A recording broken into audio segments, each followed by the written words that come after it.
Sadhu Sundar Singh, Called of God, Chapter 5. Called to seek. Quote, "Ye shall seek me and find me, when ye shall search for me with all your heart." Unquote. Jeremiah chapter 29, verse 13. It has often been remarked that great men owe much to the early training given by their mothers, and in this case of Sadhu Sundar Singh, this is especially true.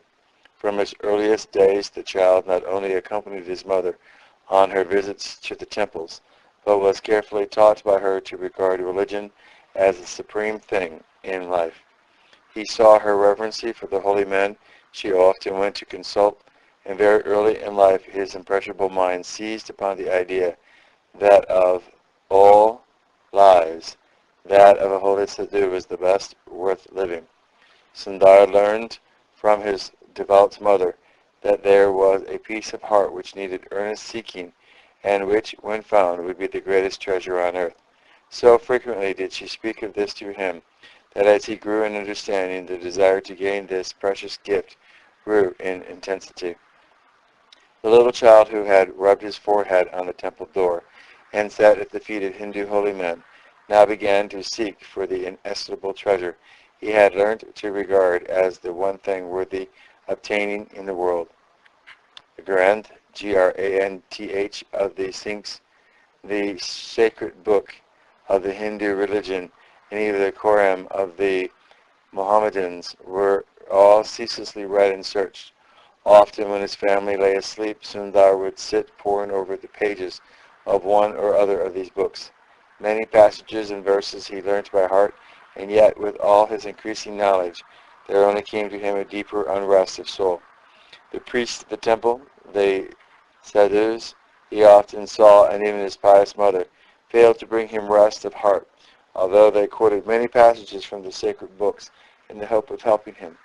Thus built up in, but unsatisfied with, the faith of his fathers, and without knowledge of Christ and Christianity, Sundar was sent to learn at the mission school carried on by the American Presbyterians in his own village.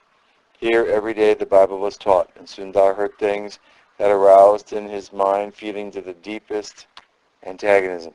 His Sikh's blood was roused on the very first day by his being told to read the Bible. "Why should I? We are Sikhs, and the Granth is our sacred book." But Sundar, with a friend of his own age and standing, were persuaded to obey the rule of the school, and then he bought for himself a copy of the New Testament and began to read it. But his horror was only increased when he found its teaching utterly subversive of all he had learnt and treasured from his childhood.